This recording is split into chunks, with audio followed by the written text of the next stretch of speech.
అందరికీ జైభీం. నేను Rajesh Mahasena. Welcome to Mahasena media. ఈరోజు వైఎస్ఆర్సీపీ ఆఫీస్ నుంచి యాంకర్ శ్యామల గారు ప్రెస్ మీట్ పెట్టారండి. చక్కగా తయారై తుత్తు అనుకుంటూ వచ్చి ఆవిడ ఆ ప్రెస్ మీట్ పెట్టడం జరిగింది. ఎందుకు ఆవిడ ప్రెస్ మీట్ పెట్టి ఏమడుగుతుందంటే, మా నిమ్మల రామానాయుడు గారు వీడియో వేసింది. నీకు 15,000, నీకు 15,000, నీకు 15,000, నీకు 18,000. బాగా పాపులర్ అయిన వీడియో అది. జగన్మోహన్ రెడ్డి గారు కూడా చాలాసార్లు ఆ వీడియోని తలుచుకుని కుమిలి ఆయన మాట్లాడడం కూడా మనం గమనించాం. అయితే ఆ వీడియో యాంకర్ శ్యామల గారు ప్లే చేస్తూ ఇలా ఇస్తానన్నారు, ఎందుకు ఇవ్వలేదు అని అడుగుతుంది ఆవిడ అమాయకంగా. దాంతోపాటు దీపం పథకం గురించి మాట్లాడుతుంది.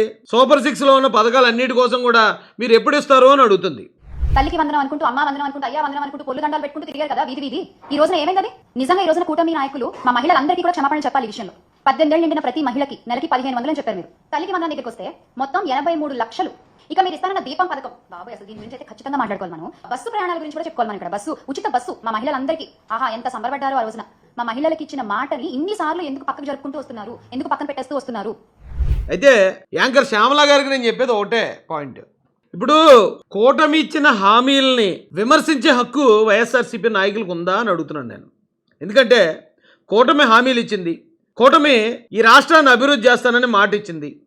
అమరావతి, పోలవరంతో పాటు రైల్వే జోను, ఈ రాష్ట్రాన్ని ఎలా డెవలప్ చేయాలి ఏంటి అనే దానికి ఒక క్లియర్ కట్ ప్లాన్ని ఆంధ్రప్రదేశ్ ప్రజల ముందు ఉంచింది. అది నమ్మిన 56% మంది కూటమికి ఓట్లేశారు. ఒకవేళ ఎవరైనా ప్రశ్నించాలి అంటే ఖచ్చితంగా 56%లో ఉన్న ప్రజలు మాత్రమే ప్రశ్నించాలి. ఎందుకు చెప్తున్నానంటే ఆ 56% మంది ప్రజలకి ఒక క్లారిటీ ఉంది. ఏ పథకం ఎప్పుడు అమల్లోకి రాబోతుంది, ఈ రాష్ట్రం ఎలా అభివృద్ధి చెందబోతుంది, మనకి రాజధాని ఎలా నిర్మాణం అవబోతుంది, మనకి పోలవరం వచ్చి ఎన్ని లక్షల ఎకరాలు సాగులోకి రాబోతున్నాయి, దాంతోపాటు ఎన్ని ఇండస్ట్రీలు వస్తున్నాయి ఈ రాష్ట్రానికి, ఈ రాష్ట్రంలో ఉన్న నిరుద్యోగులకి బంగారు భవిష్యత్తు ఎలా కల్పించబడబోతుంది, ఇవన్నిటి మీద కూడా 56% మంది ప్రజలకి క్లియర్ కట్ అవగాహన ఉంది. కాబట్టి ఇంకా ఎవరు దీని గురించి ఆందోళన పడట్లేదు. ఎందుకంటే ఆల్రెడీ చంద్రబాబు నాయుడు గారు, పవన్ కళ్యాణ్ గారు క్లియర్గా చెప్పారు ఏ పథకం ఏ సమయానికి అమలు చేయబోతున్నాం అనేది. వాళ్ళు చెప్పిన దాని మీద ఈ 56% మంది ప్రజలు ఫుల్ క్లారిటీతో ఉన్నారు. అసలు కూటమికి ఓటేయని మీకు కూటమి ఏం పని చేయాలి, ఎప్పుడు చేయాలి, ఎలా చేయాలి అని చెప్పే అర్హత ఉందండి? మీకు ఉదాహరణ చెప్తాను. 2019లో మేమందరం కూడా జగన్ గారికి ఓటేసాం. జగన్ గారికి ఓటేసి గెలిపించిన తర్వాత ఆయన మేనిఫెస్టోలో ఏదైతే హామీలు ఇచ్చాడో 2.5 లక్షల ప్రభుత్వ ఉద్యోగాలు తీస్తానని కానీ, రేపొద్దున మనందరి ప్రభుత్వం అధికారంలోకి వచ్చిన తర్వాత మొట్టమొదటిగా నేను చేయబోయేది గవర్నమెంట్లో ఖాళీగా ఉన్న మొత్తం 2,30,000 ఉద్యోగాలు రిలీజ్ చేస్తాను అని చెప్పి మీ అందరికీ కూడా నేను మాట చెప్తా ఉన్నాను. మద్యపాన నిషేధం చేస్తానని కానీ, చంద్రబాబు నాయుడు గారు ప్రభుత్వం పోతుంది, 2 ఏళ్లకు 3 ఏళ్లకు మన ప్రభుత్వం అయితే వస్తుంది, ప్రజల ప్రభుత్వం ముందుకు వస్తుంది. మన ప్రభుత్వంలో పూర్తిగా మద్యాన్ని నిషేధిస్తాం అని చెప్పి గట్టిగా కూడా చెప్తా ఉన్నాం.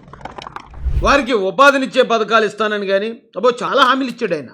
ఆ హామీలు నెరవేర్చబోయేటప్పటికి ఆయనకు ఓటేసిన మేమే మళ్ళీ ఆయన ప్రశ్నించడం మొదలుపెట్టాం. అన్న మీరు ఇలా చేస్తానన్నారు, చేయలేదు, సరికదా, ఇక్కడ ఇంత అన్యాయం జరుగుతుంది, ఎస్సీలని చంపేస్తున్నారు, అంబేద్కర్ గారి పేరుని తీసేశారు, అలాగే ఉద్యోగాలు అన్నారు, ఆ ఉద్యోగాలు ఊసేలేదు, మెగా డిఎస్సి ఊసేలేదు, పైగా ప్రభుత్వ ఉద్యోగుల జీతాలు తగ్గిపోవటం, వాళ్ళకి జీతాల సమయానికి రాపోవటం, జగన్ గారు తీసుకొచ్చిన ఇసుక విధానం వల్ల ఇసుక దొరక్క, భవన నిర్మాణ కార్మికులకు పని లేక ఆకలితో పస్తులు ఉండేవారు, వాళ్ళందరూ కూడా రోడ్లు ఎక్కారు. అప్పుడు ఇలా జగన్ గారికి ఓటేసిన వాళ్ళే ఆ రోజున తిరిగి ఆయన మీద పోరాటం చేశాం. కాబట్టే 2024 ఎలక్షన్ రిజల్ట్ అంత ఘోరంగా ఉంది వైఎస్ఆర్సీపీకి. అది మీరు అర్థం చేసుకోవాలి. శ్యామల గారు కూటమి ప్రభుత్వానికి ఓటేసిన 56% మంది ప్రజలు చాలా నిశ్చింతగా ఉన్నారు. ఎందుకంటే జరుగుతున్న అభివృద్ధి వాళ్ళ కళ్ళారా చూస్తున్నారు. ఒకవేళ నిజంగా వాళ్ళకి ఏదైనా అన్యాయం జరిగిందంటే ఈ బాటికి వాళ్ళే రోడ్ల మీదకి వచ్చి ధర్నాలు చేసి ఉండేవారు. వైఎస్ఆర్సీపీ నాయకులు, కార్యకర్తలు రోడ్లు ఎక్కే అవసరమే లేదు. ఆ రోజు జగన్ గారి పరిపాలనలో ఎలాగైతే ప్రజలు స్వచ్ఛందంగా రోడ్లు ఎక్కి ధర్నాలు, నిరసన తెలియజేశారో అలాగే జరుగుండేది. అయితే ఇక్కడ ప్రజలందరూ ఏ విధమైన ఆందోళన లేకుండా నారా చంద్రబాబు నాయుడు గారు, నారా లోకేష్ గారు, పవన్ కళ్యాణ్ గారి నాయకత్వంలో చాలా ప్రశాంతంగా ఉన్నారు.